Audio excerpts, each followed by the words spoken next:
Okay, let's face it. Trying to keep up with the job market these days, it's like a full-time job in itself, right? You hear about labor shortages, then robots taking over. It's overwhelming. Yeah, it's tough to make sense of it all. So in this deep dive, we're looking at a report that tries to cut through all the noise. Sounds like what we all need. It's the Labor and Skills Shortage Index from CEDFOP, CFOP, that's, the European Center for the Development of Vocational Training. right, right.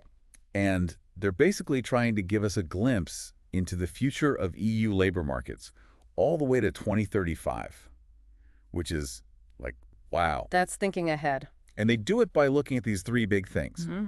Demand for workers, how many people are needed to replace those leaving the workforce, and then those pesky skills mismatches. Because it's one thing to have jobs, it's another to have the right people to fill them. Exactly. And that's what makes this report so interesting. It's not just about unemployment numbers, it's about understanding the bigger picture. The dynamics of the labor market, yeah.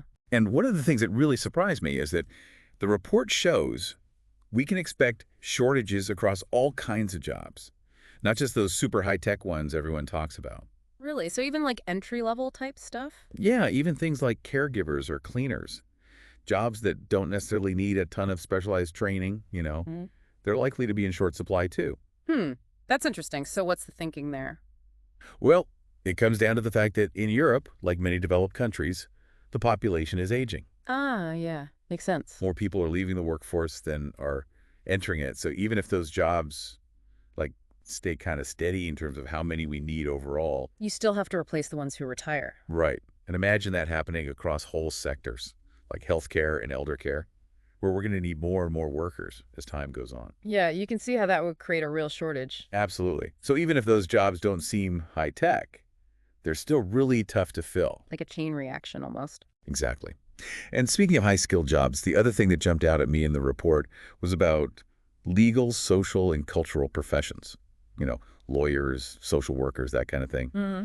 I was kind of surprised because with all this talk about AI taking over everything, Yeah. I thought those were the jobs that would be safe. Yeah, you would think, wouldn't you? I mean, that's kind of the conventional wisdom these days. But the report says we can expect shortages in those fields too. So what gives? Well, it seems like even though AI is getting more advanced, it can't fully replace what those jobs really need. I guess when you think about it, those jobs are all about experience, judgment. Right. Yeah. And those specific personal skills that AI just can't replicate yet. Even with all the algorithms and machine learning and all that. Exactly. Technology is going to keep changing how those jobs are done. For sure. But that core human element, Mm-hmm. Empathy, understanding complex situations, those are still going to be crucial. I can see that. Okay, so we've got potential shortages on both ends of the spectrum then. Entry-level jobs, highly skilled jobs. But the report gets even more specific. Oh. They break things down by whole occupational Right. groups. Categories of jobs. Yeah, exactly. Okay. And in Figure 2 of the report, you can see this really big difference Mm-hmm. between areas where they expect lots of shortages, like healthcare, personal care, and things like the building trades, Right. compared to areas with lower projected shortages, like clerical work that's not customer service, that kind of thing. Okay, interesting. So, I mean, why is that? What makes those differences? Well, the report says that a big part of it has to do with the nature of the jobs themselves. Like some jobs have really tough working conditions, long hours, demanding physically, maybe emotionally draining. Those can be hard to fill no matter what. Makes sense. Not everyone can handle that kind of pressure. Exactly. And then some jobs are just easier to automate than others, so naturally the demand for human workers goes down. Yeah, if a robot can do it more efficiently, that's going to change things. Right. And then on top of all that, we've got those big transitions happening. Oh, right. The green and digital transformations everyone's talking about. Exactly. And they're creating whole new jobs while others are becoming, well, not so needed anymore. So it's this kind of combination of factors then. Right. It's this whole interplay of things that shapes what the future looks like for different jobs. I'm starting to see the complexity here. It's not just about how many jobs are out there. It's about the type of work and how all these forces are impacting it. Exactly. And the report actually gives some specific examples to illustrate this. Oh, that's helpful. Like they talk about how shortages in the building trades might actually be affected by automation, as new technologies come along. So even though there's a need now, that might change in the future. Exactly. But then on the other hand, They say the demand for healthcare workers, that's going up for a couple of big reasons. Okay. Not just because we have an aging population, Right. but also because those jobs are really hard to automate. I mean, it's hard to imagine a robot doing surgery or giving emotional support to a patient. Yeah. Exactly. You need that human touch and empathy in healthcare. Okay, so we've talked about shortages across different skill levels, the types of jobs that are most affected. Right, right. So much to think about. But now, let's zoom out a bit. Look at the EU as a whole, Okay. because Figure 3 in the report shows how the projected shortages actually differ by country. Like it's not the same everywhere. I guess that makes sense. Different countries, different economies, right? Exactly. And for example, the report says that places like Czechia, Italy, Poland, and Slovakia, they're predicted to have shortages mostly in those high-skilled jobs. Okay. But then in Bulgaria and Ireland, it's the opposite. The shortages are more in those jobs that don't need as much formal training. Wow, that's a pretty big difference. So what does that even mean for policymakers? Or even more importantly, for someone trying to figure out what they want to do for a living? Well, it really highlights that even though this report gives us a big picture view, you have to look at the specifics of each country. Like, a shortage in one place might be totally different from a shortage somewhere else. Makes sense, because they've got different industries, different education systems, all sorts of things. Exactly. So policymakers really need to understand the causes behind those shortages in their own region. To come up with solutions that actually work. Right. One size fits all probably won't cut it here. Exactly. And for individuals, it means doing your homework. Don't just look at the overall trends. Right. Dig deeper, see what's happening in your area, your field, and even in the specific kind of work you're interested in. So it's not just about what's in demand overall, it's about where it's in demand and what else is going on in that location that might affect your choices. Precisely. So let's say you're thinking about becoming a chef. Okay, yeah. It's not enough to know that there's a shortage of chefs in general. Right. You need to know what kind of chef you want to be. Do you want to work in fine dining? Do you prefer something more casual? And where are those opportunities? Exactly. Maybe there's a shortage of fine dining chefs in big cities, but if you're more into comfort food and would rather live somewhere quieter, that might not be the right fit for you. So it's almost like having a map, but you also need a compass to navigate the specific terrain you're on. Exactly. Huh? This CFOP report gives us this amazing overview, this lay of the land, but those local details, those are crucial for actually making decisions. I like that analogy. Map and compass. And speaking of those specific details, let's take a closer look at some of the jobs highlighted in the report. Like, let's start at the top with those chief executives, senior officials, legislators, the folks running the show. Those high-level positions. The report predicts shortages in most EU countries for those roles. Really? Even at that level, I would have thought those were pretty competitive already. It seems that the demand is outpacing the supply, even for top-level jobs. Huh. Why is that? I mean, what's driving that? One of the interesting things they point out is that for these roles, it's often personal qualities and experience that really make a difference. So it's not just about having the right degree on your resume. Not entirely. Those qualifications are important, but it's also those less tangible qualities that make someone a good leader, things that are harder to measure. I can see that. It takes more than just technical skills to run an organization effectively. Exactly. So even though these are high-demand fields, the competition can be fierce. Makes sense. You got to really bring something special to the table. And it's those soft skills, that leadership experience that can give you an edge. It's food for thought, that's for sure. So it's not enough to just aim for the corner office. You actually need to cultivate those leadership qualities. That's a good point. And on that note about personal attributes, the report also says we can expect shortages in those legal, social, and cultural professions across most of the EU. I mean, makes sense, but I'm curious, how much will technology actually disrupt these fields? It seems like AI is already making its way into law and social work, isn't it? Oh, absolutely. AI is definitely changing how those professions operate. But I think it's more about augmenting human capabilities rather than replacing them entirely. So it's not like robots are going to be lawyers anytime soon. Not quite, no. I mean, think about it. AI can help lawyers sift through tons of documents and find relevant information, but it can't replicate the kind of judgment you need to actually argue a case in court. That makes sense. And what about social work? How's AI affecting that? Well, similar idea. AI can help social workers by analyzing data and identifying potential risks, like for vulnerable individuals. So it can help them be more efficient and proactive, maybe. Exactly. But it can't replace that human connection, that empathy and understanding that are so essential for supporting people who are going through tough times. It seems like no matter how advanced technology gets, those human skills are still going to be what really matter, Absolutely. And the report actually highlights another crucial field where human expertise is, well, irreplaceable. which is, Healthcare. oh, The demand for doctors, nurses, and other healthcare professionals, it's just skyrocketing. And the report stresses that we need to make a big push to attract and train more people for those jobs. I can see why. Because it's not just about the number of people, right? I mean, Right. training healthcare professionals takes time, resources. Exactly. It's a huge investment. Plus, the very nature of those jobs makes them incredibly difficult to automate. It's hard to picture a robot comforting a patient or making those tough medical decisions. Right. You need human compassion, human judgment for that. So, given all that, Mm. how do we actually attract more people to these vital roles, especially with the population aging and the need for healthcare just increasing all the time? It's a big challenge, but there's no easy answer. I think it requires a multifaceted approach. We need to invest in training programs, make those professions more appealing through competitive salaries and supportive work environments, and address the social and economic factors that might discourage people from pursuing those careers. It sounds like a huge undertaking, but definitely essential if we want to have quality healthcare for everyone in the future. No doubt about it. And while we're on the topic of those essential human skills, the report also talks about personal care workers. The people who provide direct care and support to individuals, right? Exactly.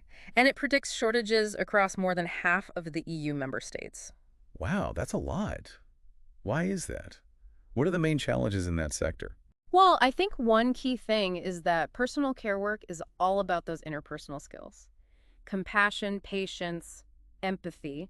You can have all the training in the world, but if you lack those qualities, you're not going to be successful in that kind of job. It takes a special kind of person to do that work well. It really does. And the demand for these workers is only going to keep growing as the population ages and the need for elder care and support services increases. It makes you think about how we can encourage people who have those natural abilities to consider these professions as careers. Absolutely. Because we often hear about shortages in those high-tech jobs, the ones that pay really well. Right, right. Those are the ones that get all the attention. But these are the jobs that truly make a difference in people's lives day in and day out. It's about taking care of each other, supporting those who need help. Exactly. And it's not just about filling vacancies. It's about ensuring that those roles are filled by individuals who are passionate and dedicated to providing the best possible care. Recognizing the value of those professions. And investing in training and support systems so that those workers can actually thrive. Such an important point. It's not just about the numbers, it's about the quality of care and understanding how crucial those professionals are to our society as a whole. It really is about valuing human connection and care. Okay, let's shift gears a bit and talk about the fields that are really driving innovation, technological advancements, the science and engineering professionals. Folks building the future, basically. Exactly. And the report predicts shortages in fewer member states compared to some other occupations. Okay, interesting. But their role in those green and digital transitions we talked about earlier, it's essential, wouldn't you say? Oh, absolutely. I mean, these are the people who are going to be developing those game-changing technologies, building sustainable infrastructure, figuring out how to create a better future for everyone. It's a huge responsibility. It is. And while the shortages might not be as widespread as in some other areas, the demand for those highly skilled individuals, it's intense, especially in those countries that are really leading the charge in those transitions. I can imagine like countries that are heavily invested in renewable energy, advanced manufacturing, that sort of thing. Exactly. Think about a country like Germany, for example. They're really pushing those boundaries. They are, and that requires a specific kind of talent. So even if the number of shortages might be lower overall, the impact of those shortages could be significant. Especially when it comes to achieving those ambitious goals for a greener, more digital future. It's not just about how many people we have. It's also about having the right people with the right skills and expertise. Exactly. And it's about attracting and retaining the very best minds in those fields, creating an environment where innovation can actually flourish, where research and development are prioritized, and where young people are excited about pursuing those STEM careers. Creating a pipeline of talent that can keep those innovations coming. That's the idea. And it's not just about scientists and engineers either. Oh, right. The report also talked about information and communications technology professionals. The folks who keep the digital world running. basically. Exactly. And it sounds like they're also facing potential shortages in certain member states. Mhm. I'm curious, though, with the digital world growing so rapidly, why aren't we seeing those massive shortages across the board? Well, it's interesting, isn't it? And I think it speaks to how complex and dynamic the digital landscape is. In what way? Well, while some countries might be dealing with serious shortages, others might actually be doing okay. Because, Well, because of things like having strong education systems in those fields, already having a big tech sector, or even having immigration policies that attract global talent in those areas. so it's not just about how many people are needed, it's also about how many people with those skills are already available. Exactly. It's like supply and demand. It's a two-way street. And I guess that can change over time too, right? As new technologies emerge and the demand for specific skills evolves. Oh, for sure. The digital landscape is constantly changing. So countries need to be ready to adapt their education and training programs to keep up with those shifts. Absolutely. It's a constant process of evolution. Sounds like a challenging but exciting time to be working in those fields. It definitely keeps you on your toes. Okay, so we've talked about shortages at both ends of the skills spectrum, from those high-level executives to those providing essential care. But what about those jobs in the middle? The ones that often get overlooked. The report points out some occupations like general clerks and numerical and material recording clerks as facing the lowest future shortages. Why is that? Well, I think it reflects how work is changing and the impact of automation on certain tasks. So you're saying those types of jobs, they often involve tasks that can be automated. Exactly. Which means you don't need as many human workers to do them. So it's not that those jobs are going to completely disappear overnight. It's more that technology is changing how they're done, which could mean fewer workers are needed overall. Exactly. And it's not just about replacing people with robots. It's about using technology to make things more efficient. So workers can focus on those tasks that require human skills, things that robots can't do. Right. It's about finding that balance between human expertise and technological efficiency. Making the most of both worlds. And, the report also points out that even for some of those lower skilled jobs that are facing potential shortages, technology could actually help ease those shortages. Really? How so? Well, for instance, in manufacturing or logistics, robots might be able to fill some of those roles. Okay, that makes sense. And at the same time, targeted training programs could help people acquire the skills they need to move into other jobs that are in demand. So it's not just about technology taking over jobs, it's also about using technology to create new opportunities and help people adapt to those changes. Exactly. It's about seeing the potential for positive change. Okay, so we've covered a lot of ground here. We've talked about those overall trends in labor shortages, how things look different in different member states, and of course the role of technology. It's lots to take in. It is. But as we've discussed, context is everything. So before we move on to our final thoughts, I want to touch on one more thing. Okay.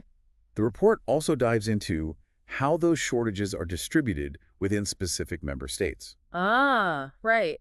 So it's not just about the country as a whole, it's about the regions and cities and towns. Exactly, and that's why understanding those local variations is so crucial. It's like that map and compass analogy again. The overall trends give you a general sense of where things are headed, but understanding those local nuances can really impact your journey. Because what might be a high-demand field in one region could be totally saturated in another, right? Exactly. And things like local industry needs, the cost of living, even cultural preferences, all those things can play a role in your career choices. So it's like knowing there's a general shortage of nurses, but then realizing that most of those open positions are in rural areas where housing is scarce and expensive. Exactly. You need to have the full picture to make informed decisions. And the report gives some good examples of this. They talk about Czechia, Italy, Poland, and Slovakia, where the shortages are mainly concentrated in those high-skill occupations. And there's almost no shortage in those lower-skill jobs. Interesting. So if you're someone with just a high school diploma in one of those countries, your job prospects might look pretty different from someone who has a specialized degree. It really highlights those differences, yeah. And what about the opposite scenario? Are there any examples where people with less formal education might face more challenges? The report points to Bulgaria and Ireland, where the shortages are primarily in those lower skilled occupations. So it really reinforces that idea that understanding local context is key. For everyone involved. Policymakers who are trying to address those shortages and individuals who are figuring out their career paths. Absolutely. Because it's not just about knowing what the shortages are, it's about understanding why they exist. You've mentioned that a few times. Why is it so important to understand the reasons behind those shortages? I mean, why can't we just look at the numbers and make decisions based on that? Because understanding the why helps us come up with better solutions. If we know that a shortage of nurses is happening because of low wages, simply training more nurses might not fix the problem. We might need to address that underlying issue to actually attract and keep those workers. Exactly. It's about addressing the root cause, not just the symptoms. That makes sense. And that applies to individuals too, right? Oh, absolutely. Let's say you're interested in a career in renewable energy. There are shortages in that field, but you need to understand why those shortages exist. Is it because there aren't enough training programs? Is it the location of those jobs? Is it the competitive nature of the industry? Once you understand those factors, you can make a smarter plan. So you can tailor your approach and make better decisions about your education, your career, your future. Exactly. It's about being strategic and thinking critically, not just following the latest trend. I like that. And it brings us back to one of the main points of this whole report, right? Knowledge is power. Understanding the trends, what's driving them, and the specific context of the labor market that empowers you to make informed decisions about your future. It helps you navigate that complex landscape and position yourself for success in a world that's constantly changing. We've talked a lot about these trends, but we can't ignore the big elephant in the room, Which is, technology. It seems like every day there's a new headline about robots taking over jobs. it's a common fear these days. So how do we reconcile that with this idea of labor shortages across all these different skill levels? I mean, if robots are taking over, shouldn't we have too many workers? Not enough. It's a good question, and it highlights how complicated the relationship is between technology and the future of work. In what way? Well, on the one hand, there's no doubt that automation is changing the nature of work, and some jobs are definitely going to become obsolete. Like those factory jobs that are being replaced by robots. Exactly. But it's also important to remember that technology creates new opportunities as well. It's like that classic example of the automobile, right? It replaced horse-drawn carriages, but it also created a whole new industry around cars. Manufacturing, repair, sales, you name it. So it's not just about jobs disappearing, it's about new ones emerging as well. Precisely.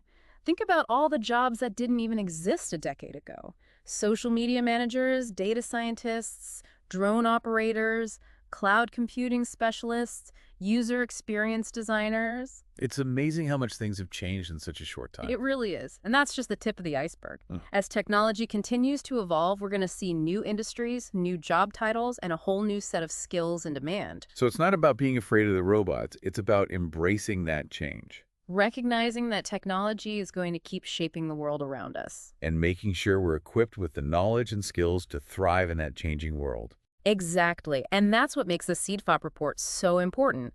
It's not just a prediction of some dystopian future where robots take over. It's a call to action. A reminder that we have the power to shape our own futures. Exactly. To invest in our own development and create a workforce that's ready for whatever challenges and opportunities lie ahead. It's like we've been given this incredible roadmap, and now it's up to each of us to choose our destination and chart our course. We're not just passengers along for the ride, we're the navigators. And that brings us to our final thoughts. Time to wrap things up. Given everything we've discussed, what's the one big question our listeners should be asking themselves as they think about their careers and the future of work? That's a great question. And I think it comes down to this. Given these trends, what skills and knowledge will be most valuable in the job market of tomorrow? It's a question that requires some serious thought and a deep understanding of your own strengths, interests, and goals. It's not about chasing after whatever the hot job is right now or trying to, predict the future perfectly. It's more about figuring out what those core skills are that can adapt and be useful no matter what industry you're in or what situation you're facing. It's like building a versatile toolkit, one you can use to solve problems and create value no matter what challenges come your way. And what kind of tools are we talking about here?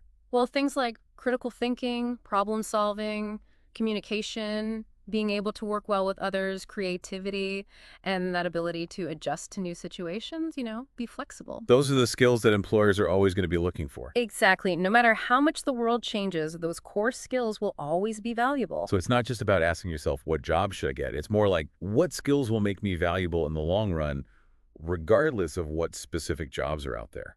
That's a much better question, I think. It's about being proactive and focusing on your own development rather than just reacting to whatever the job market is doing at any given moment. It's about taking ownership of your own career, your own future. Exactly. And it requires you to be, constantly reflecting and learning throughout your life. It's not something you just do once and then you're done. Right. It's an ongoing process. So by asking that question, you're not just preparing to survive, you're preparing to thrive in a world where change is the only constant, right?